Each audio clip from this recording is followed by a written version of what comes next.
Kita Ciputra Group, seperti tadi kita dimulai oleh Pak Ciputra ya, opa saya di tahun 81. Tahun lalu kita baru saja merayakan ulang tahun yang ke-40. Memang salah satu slogan yang kita tonjolkan adalah Digital Transformation for Sustainable Development. Jadi ini memang kita semua tahu era pandemi dan even sebenarnya sebelum era pandemi juga digital transformation sudah menjadi fokus penting ya untuk perusahaan-perusahaan, not only untuk family business sebenarnya, untuk semua lini bisnis ya. Dan kita menekankan satu fokus untuk Ciputra Group, memang ini salah satu yang kita perlu titik beratkan untuk development dan inovasi ke depannya. Jadi core business memang kita semua di property, dari township development, city scale dari yang puluhan hektar sampai ribuan hektar, untuk perumahan, apartemen, perkantoran, dan juga ada investment property, lebih ke mall, hotel, dan supporting businesses untuk township development kita. Jadi kita ada healthcare arm untuk hospitals, clinics, ada untuk yang entertainment, untuk water park dan lain-lain, dan juga edukasi. Kita sekolah ada dari TK sampai universitas.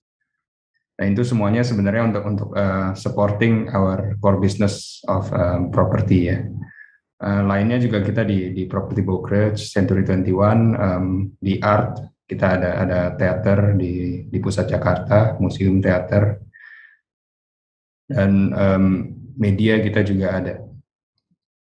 Untuk penyebaran proyek, kita mainly di Indonesia, di almost semua kota besar lah. Jadi kita ada lebih dari 130 proyek di puluhan kota, dan juga kita ada proyek-proyek di luar negeri. Jadi ada di Vietnam dan di China. Proyek-proyek di luar negeri itu juga township developments, 300 hektaran setiap proyeknya. Dan ini mau sekilas saja tentang histori pengembangan grup Ciputra ya. Dari 1981 kita mulai dengan satu proyek Stella Garden City Jakarta yang di Kalideres dekat Bandara Soekarno-Hatta. Itu luasan sekitar 450 hektar. Sebenarnya mulainya waktu itu lebih kecil dari itu, di bawah 200 hektar, tapi berjalannya waktu kita terus membebaskan dan mengembangkan sampai sekarang. Ini proyek pertama kita dari 1981 itu masih kita kembangkan terus. Kita sudah sampai kelas daerah kawasan terakhir lah, udah Citra 8 kita bilangnya.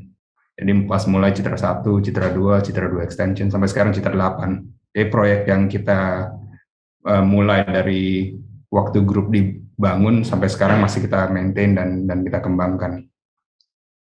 Dan ini di sini dilihat kita ke kota-kota besar lainnya, ke Tangerang, ke Surabaya mulai di tahun 90-an. Di awal 2000 kita ke luar negeri, ke Vietnam, dan diteruskan ke pulau-pulau lain dan ke China juga. Mirip seperti yang beberapa speaker sebelumnya ya. Jadi yang perlu itu adalah agility dan recovery.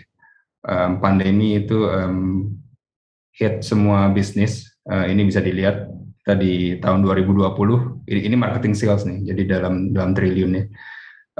Tahun 2020 kita turun dibandingkan tahun sebelumnya karena dampak pandemi. Tapi kalau dilihat di tahun 2021 kita berhasil shift, kita berhasil recover. Tentunya bukan hanya dari sisi kita lah, kita effort juga, tapi dari insentif pemerintah sangat dibantu. Tapi kita dilihat angkanya 2021 kita sudah bisa melampaui penghasilan 2019.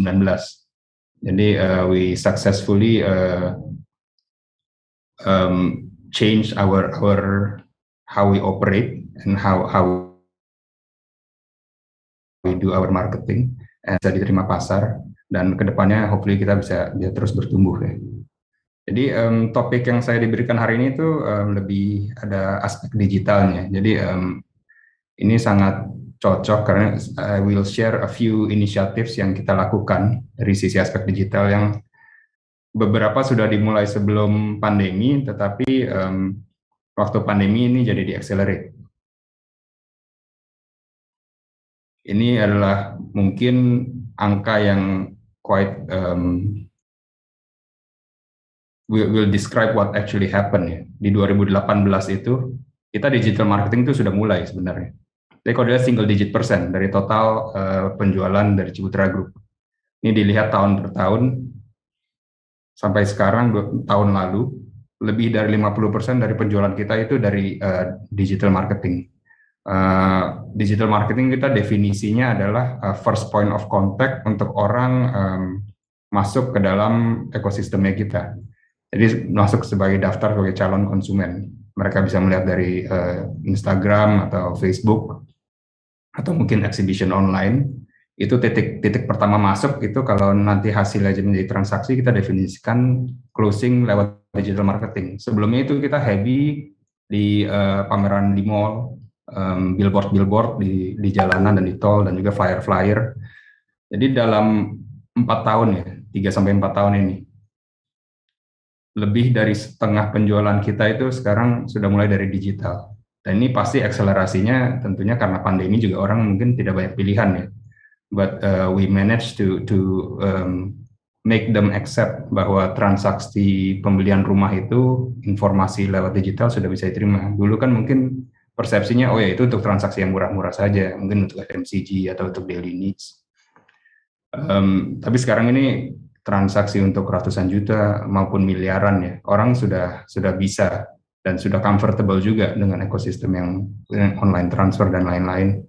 Kita melihat juga perubahan sekarang saja kadang tidak ke show unit orang juga sudah oke untuk membeli, untuk invest. Jadi banyak yang dari luar pulau beli di rumah-rumah di Jawa mungkin. Mereka sudah bisa dengan melihat online virtual tour saja sudah cukup. Sudah cukup berani. Dan ini is a shift that we need to do something about it ya. Kalau digital marketing kita nggak hidupkan, pasti dampaknya sangat besar ke performance company. Ini contoh beberapa event yang kita lakukan. Ada yang launching lewat online, ya sampai ratusan miliar. Terus kita, I think online presence itu harus dijaga ya, bukan hanya waktu untuk jualan juga. Ada yang soft sell, ada yang hard sell, itu semuanya tentu harus di-maintain. Ada virtual expo yang kita lakukan untuk seluruh proyek Ciptra Group. Basically, we want to get the customers comfortable and see us that we are always there gitu. Nanti tidak hanya sekali-sekali aja waktu diperlukan, waktu jualan dan lain-lain. Itu tentunya digital marketing strateginya ada banyak cara ya. Ini ada contoh yang kita lakukan Ciputra Festival tahun lalu. Inline dengan ulang tahun 40 tahun Ciputra, kita kerjasama dengan bank-bank lain juga untuk memberikan program yang menarik untuk calon pembeli.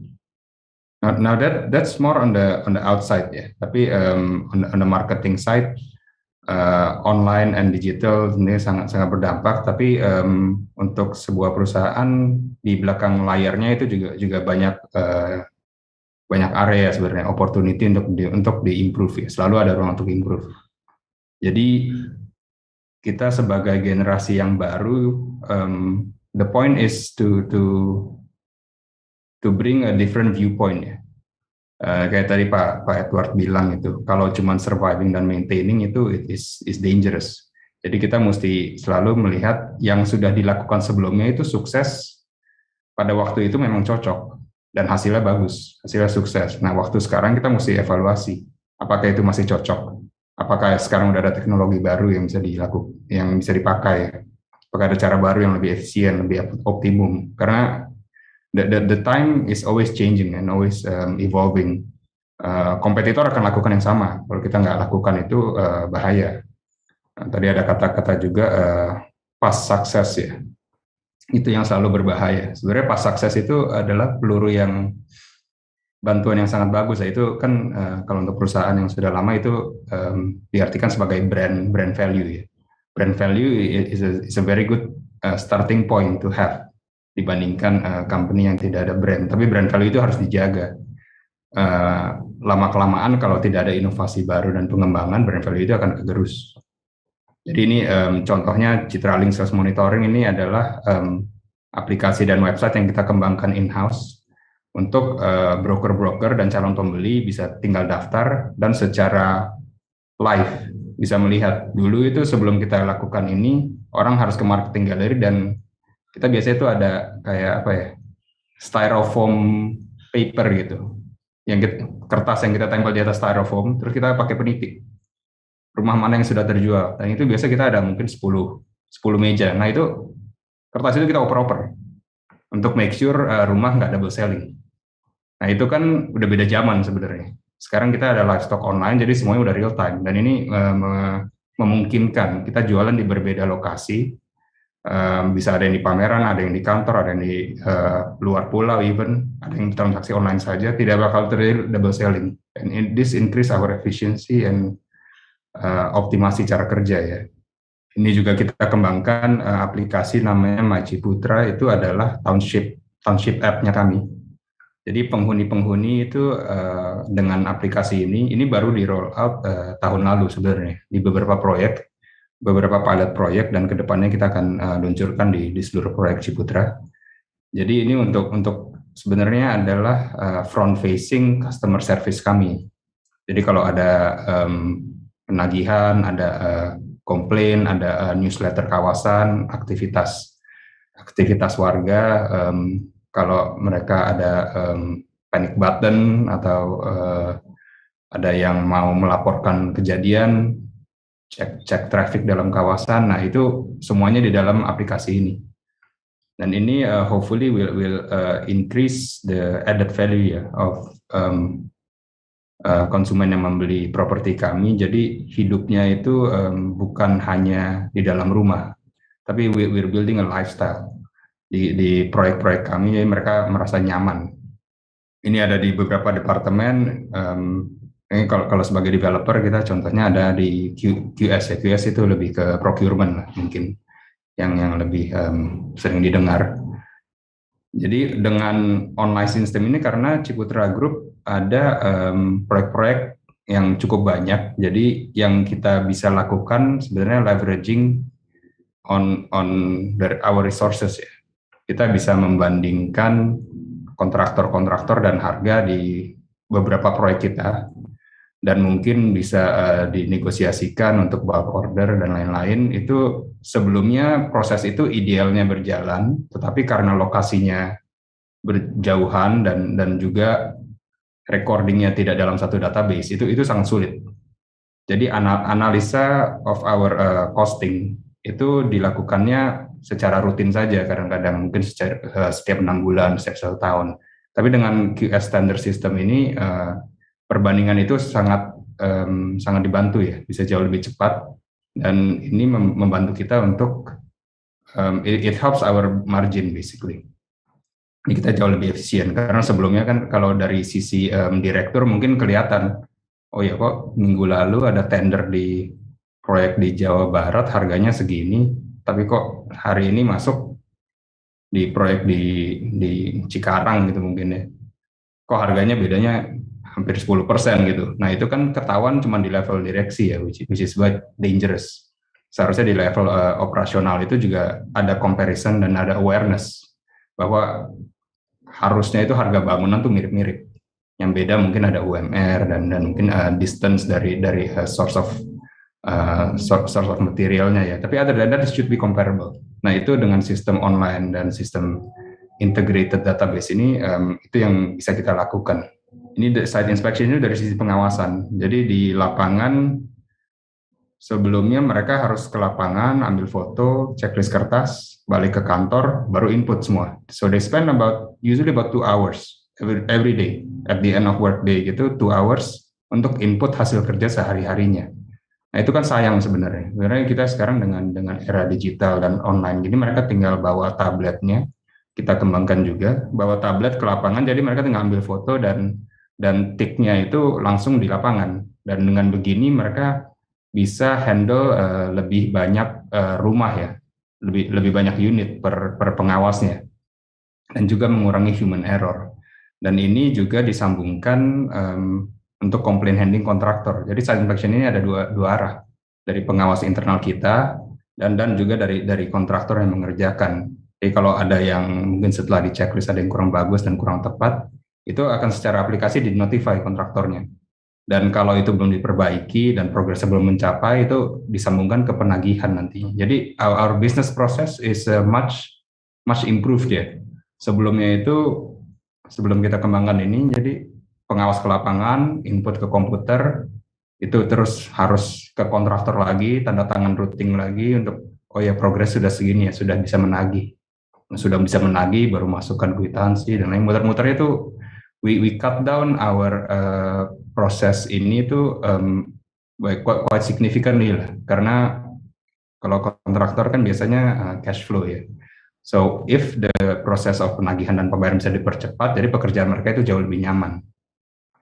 And hopefully dampak ke kualitas pekerjaannya bertambah ya untuk konsumen ya.